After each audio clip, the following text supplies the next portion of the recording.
하겠습니다. 전능하사 천지를 만드신 하나님 아버지를 내가 믿사오며 그 외아들 우리 주 예수 그리스도를 믿사오니 이는 성령으로 잉태하사 동정녀 마리아에게 나시고 본디오 빌라도에게 고난을 받으사 십자가에 못 박혀 죽으시고 장사한 지 4일 만에 죽은 자 가운데서 다시 살아나시며 하늘에 오르사 전능하신 하나님 우편에 앉아 계시다가 저희로서 산자와 죽은 자를 심판하러 오시리라. 성령을 믿사오며 거룩한 공회와 성도가 서로 교통하는 것과 죄를 사하여 주시는 것과 몸이 다시 사는 것과 영원히 사는 것을 믿사옵나이다. 아멘. 함께 찬양하도록 하겠습니다.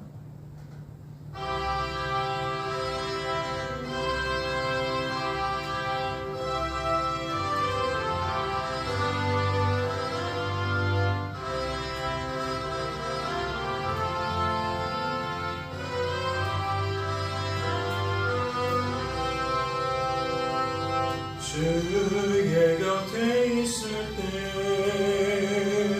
마음이 든든하오니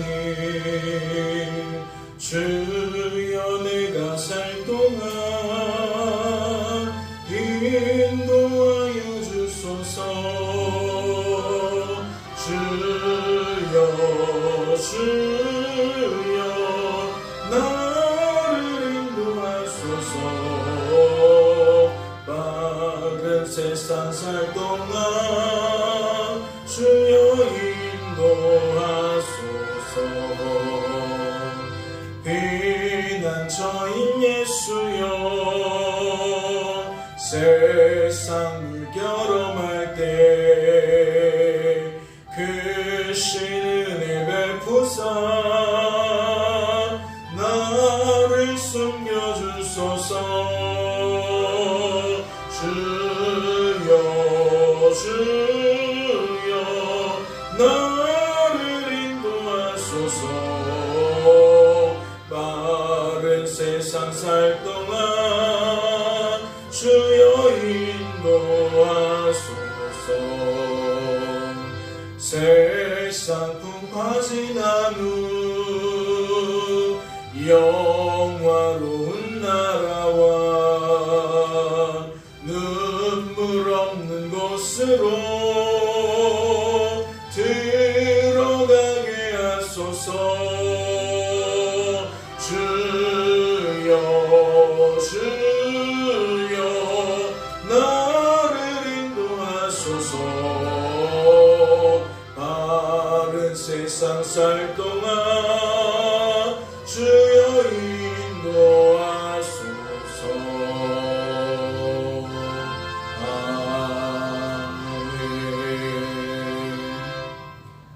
하나님 아버지, 우리를 인도하사 은혜 있는 곳으로 나아올 수 있도록 도와주시니 감사합니다. 우리의 시선이, 우리의 마음이, 우리의 생각이 하나님을 바라보게 하시고 하나님으로 채워지게 하시고 하나님으로 두터워지게 하시니 너무나도 감사합니다. 세상에는 시선을 빼앗는 것들이 많습니다. 마음을 어지럽게 하는 것이 많습니다. 생각을 분산시키는 것이 너무나도 많습니다. 성도라는 이름에 걸맞지 않는 삶이 바로 이를 통하여 시작되는 줄로 압니다. 주님, 말씀으로 갈무리하여 주옵소서.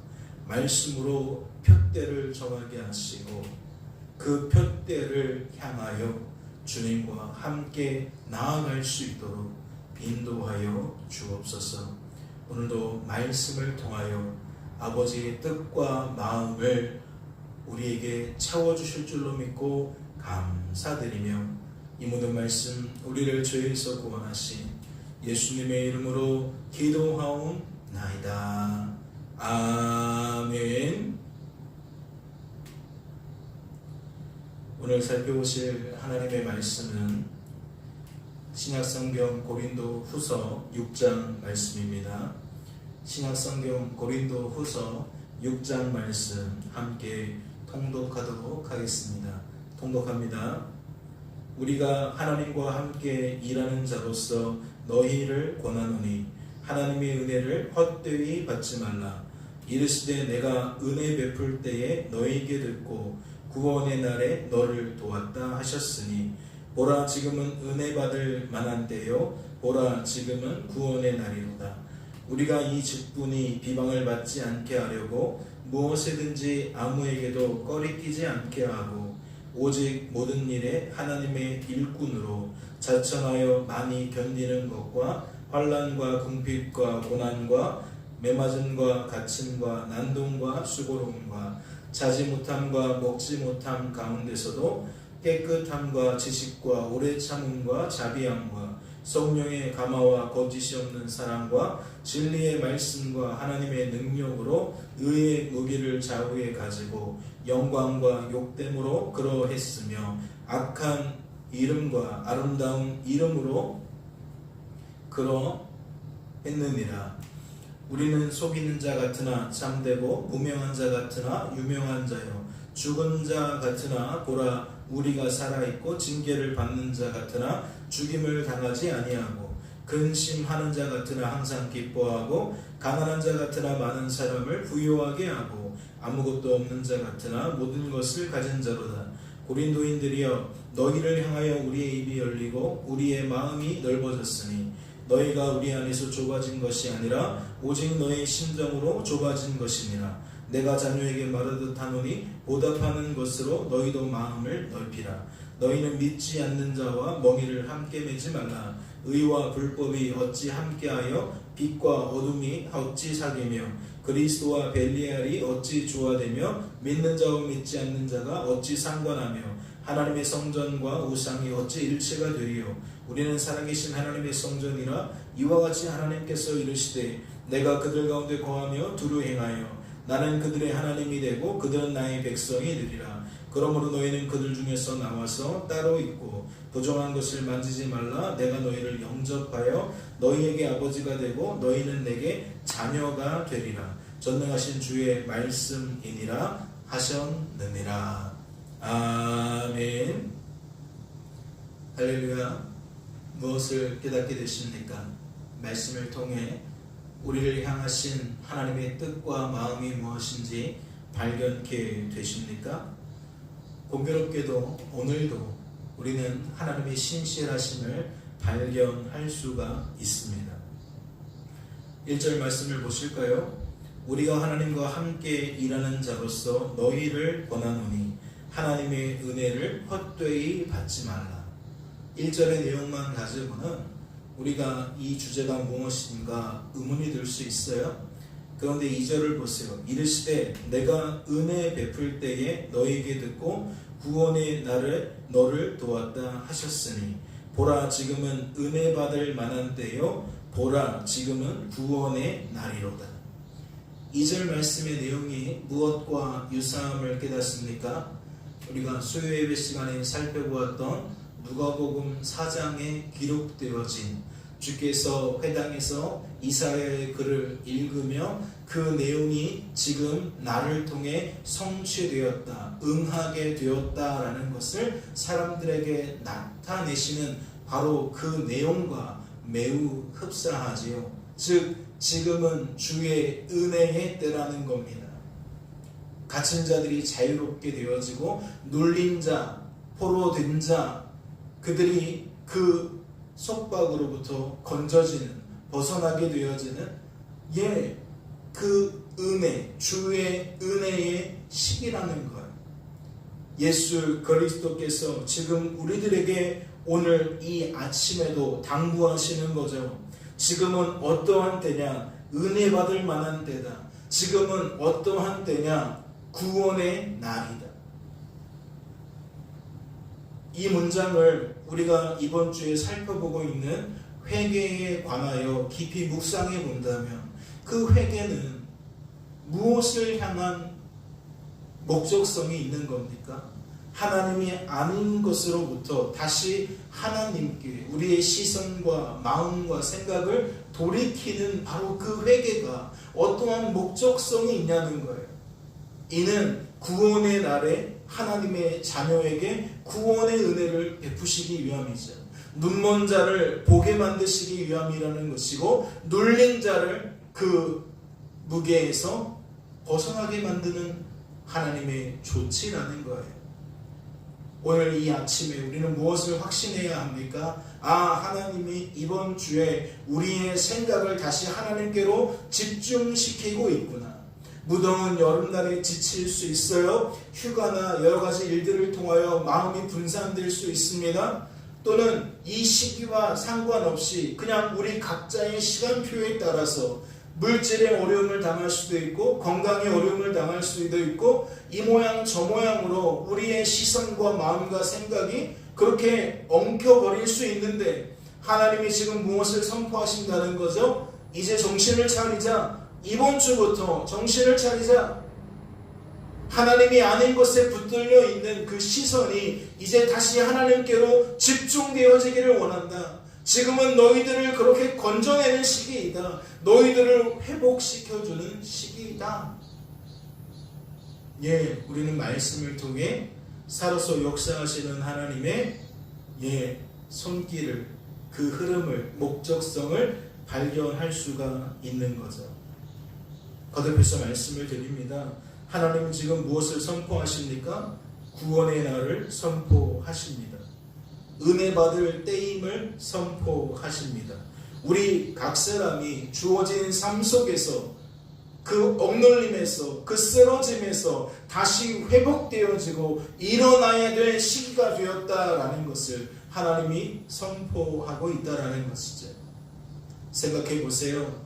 우리는 누가복음 말씀을 통해서도 확인했지만, 많은 사람들이 왜 모여들었습니까? 수많은 사람들이 왜 주님 곁으로 모여들었습니까? 저마다의 사정이 있었기 때문이죠. 저마다의 간절함이, 절박함이 있었기 때문입니다. 그들은 예수의 날에 예수를 통하여 환희를 맛보게 되었다라고 설명을 드렸어요. 예수를 통하여 그들은 큰 기쁨을 누리게 되었다고 말씀드렸다는 거죠. 그러나 우리의 시선이 어디에 멈춰 있으면 안 된다고 말씀을 드렸습니까? 몸이 아픈 자가 몸이 회복되는 것에만 멈춰서 있어서는 안 된다고 그랬어요. 왜냐? 몸이 회복되는 순간 우리의 시선은 다시 분산되어질 수 있기 때문입니다. 마음이 아픈 것이 치료되는 것도 마찬가지고, 영이 아픈 것이 구원받는 것도 마찬가지입니다. 우리가 하나님이 아닌 것에 얼마든지 몰두하게 되어지는 약함이 있기 때문에 우리는 끝까지 우리의 복으로 하나님 그분을 삼아야 한다라고 말씀을 드렸어요. 즉 회개라는 그 상태를 우리는 유지할 수 있어야 한다는 거죠. 계속해서 시선과 마음과 생각을 하나님께 고정시킬 수 있어야 한다는 겁니다. 문제도 좋고 문제를 해결받는 것도 좋아요. 그러나 이 일들이 거듭하면 거듭할수록 우리는 제자리에 멈출 것이 아니라 더욱 끊임없이 계속해서 하나님께 마음 두기를 실천할 수 있어야 한다라는 거죠. 그런데 우리는 이 회개가 누가 주도하는 역사라고 살폈습니까? 하나님이라고 살펴보았습니다. 회개의 주체가 하나님이라는 것을 살폈어요. 즉 회개 역시 은혜와 믿음과 구원과 동일한 성격을 가진다는 거죠. 즉 하나님의 선물이라는 겁니다. 그러니 은혜의 때에, 구원의 날에 우리가 더욱 앙망해야 되는 것은, 대망해야 되는 것은, 붙들어야 되는 것은 무엇밖에 없어요? 하나님밖에 없는 거예요. 나의 절박함으로 문제를 풀려고 하는 게 아닙니다. 나의 호소력 짙은 목소리로 그 상황을 모면하는 것이 아니에요. 철저하게 하나님의 뜻에 기대고 하나님의 열심에 기대며 우리는 하나님의 호의를 기다리고 그분의 자비로우심을 따라서 우리의 삶이 좌우로 치우치지 아니하고 항상 하나님께 마음을 둘 수 있기를 바래야 한다라는 것이죠. 그러면 이러한 회개의 은혜를 누리는 사람, 하나님의 선물로 충만케 되어서 하나님이라는 목적성에 걸맞는 삶을 살게 되는 사람, 그들은 어떠한 상태요, 어떠한 말을 내는 사람들이겠습니까? 오늘 말씀은 딱 그 얘기를 살펴볼 수 있게 하는 말씀이죠. 여러분 말씀을 보세요. 9절입니다. 무명한 자 같으나 유명한 자요, 죽은 자 같으나 보라 우리가 살아있고, 징계를 받는 자 같으나 죽임을 당하지 아니하고, 근심하는 자 같으나 항상 기뻐하고, 가난한 자 같으나 많은 사람을 부유하게 하고, 아무것도 없는 자 같으나 모든 것을 가진 자로다. 왜요? 하나님께 그 시선을 두기 때문에, 하나님께 그 마음을 두기 때문에, 하나님께 그 생각을 두기 때문에, 주의 은혜를 경험하며 주의 구원을 경험하며 그렇게 하나님과 연합된 상태로 살아가니까 언터처블인가요? 예, 세상이 감당할 수 없는 사람이 되는 거예요. 세상과 따로 구별된 삶을 사는 자가 되는 것 같아요. 그래서 세상의 상식과 가치관으로는 별 볼 일 없어요. 아무것도 없어요. 그러나 그는 다른 삶을 사는 거죠. 차별된 삶을 사는 거죠.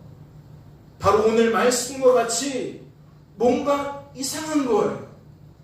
이거 같은데 저거예요. 이런 상태 같은데 저거예요. 그러면 이에 걸맞는 말이 로마서 14장의 말씀과 무엇이 다르겠습니까? 먹고 마시는 것에 있지 않다 그랬죠. 하나님의 나라는 성령 안에서 의와 평강과 희락이라 그랬어요. 이 상황을 그것보다 더 잘 설명할 게 무엇입니까? 하나님으로 충만하니까. 세상은 먹는 것과 마시는 것에 많고 적음으로 그 좋은 것과 나는 나쁜 것의 그 질적인 차이로 자꾸만 구분하고 판단하고 우리의 생각이 거기에 붙들려져서 왜 나는 왜 이렇지? 왜 저 사람은 저렇지? 이런 마음을 갖고 살아갈 수밖에 없는데, 충만한 사람은 휘둘리지 않는 거죠.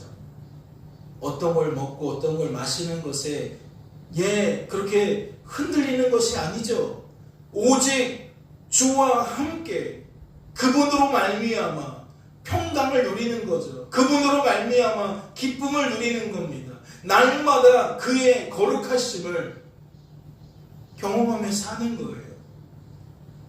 그러니까 세상에서 보는 것과 실제적으로 성도가 누리는 것은 완전 다른 거죠. 무명한 자 같지만 유명한 자인 거죠. 죽은 자 같지만 살아있는 거죠. 징계를 받는 것 같지만 죽임을 당하지 않는 거고, 근심하는 것 같지만 항상 기뻐하고, 가난한 자 같으나 오히려 사람들을 부유하게 만드는 사람인 것이죠. 아무것도 없는 사람 같지만 모든 것을 가진 사람인 것이죠. 무엇이 질적인 변화를 나오니까? 은혜의 때에, 구원의 때에 그 은혜를 경험하니까, 구원을 경험하니까, 하나님으로 복을 삼고 하나님이신 그 복을 붙들고 사니까, 대망하며 사니까 잠시 있다 사라져버릴 것들이 흔들 수 없는 거죠. 겉사람이 흔들 수 없는 겁니다. 잠깐 경한 환란이 흔들 수 없는 겁니다. 보이는 것들이 마음을 빼앗을 수가 없는 거예요. 하나님 때문에 속사람이 주목되어지고, 보이지 않는 것들이 주목되고, 영원한 것이 주목되는 거죠. 그러니까 그의 삶에 어찌 그리스도의 의와 그리스도의 평강과 그리스도의 희락이 제고될 수 있겠냐라는 겁니다. 거듭해서 말씀을 드리지만 이번 주는 회복의 때입니다. 은혜의 때고 구원의 때라는 거예요. 우리의 마음이 회복되어지는, 우리의 영이 회복되어지는, 우리의 육신이 회복되어지는 변곡점이 된다라는 거죠. 이러한 은혜를 힘입고 다시 한번 힘써 일어나는 저와 여러분 되어지실 수 있기를 주님의 이름으로 소망합니다. 잠시 기도합니다. 하나님 아버지, 우리를 사랑하셔서 지금이 은혜의 때임을 알게 하시고 구원의 날임을 알게 하시니 감사합니다. 이 세상을 살아가다 보면 삶의 반전을 꿈꿀 때가 많습니다. 왜냐하면 쉬이 넘어지고 쉬이 자빠지고 쉬이 번동되어지는 삶의 굴곡이 애환이 너무나도 빈번하기 때문입니다. 주님, 이제 우리는 일어서게 되는 때에 들어섰음을 깨닫게 하여 주시옵시고, 주님과 함께 독수리가 날개쳐 올라가는 것처럼 일어서게 하여 주옵소서. 힘을 내게 하여 주시옵소서. 영적으로 잠자는 것이 깨워질 줄로 믿습니다. 상한 마음이 위로받게 될 줄로 믿습니다. 찢어진 육신이 꿰매어질 줄로 믿습니다. 보듬어 주시옵소서. 주의 은혜를 경험케 하여 주시옵소서. 하나님과 함께 시선과 마음과 생각이 두통어져 갈 수 있도록, 굳게 세워져 갈 수 있도록 주님 도와 주시옵소서. 주께서 우리를 붙들어 주실 줄로 믿고 감사드리며, 이 모든 말씀 우리를 죄에서 구원하신 예수님의 이름으로 기도하옵나이다. 아멘. 하늘에 계신 우리 아버지여, 이름이 거룩히 여김을 받으시오며 나라의 마옵시며 뜻이 하늘에서 이룬 것 같이 땅에서도 이루어지이다. 오늘날 우리에게 일용할 양식을 주옵시고, 우리가 우리에게 죄 지은 자를 사하여 준 것 같이 우리 죄를 사하여 주옵시고, 우리는 시험에 들게 하지 마옵시고 다만 악에서 구하옵소서. 대개 나라와 권세와 영광이 아버지께 영원히 있사옵나이다. 아멘.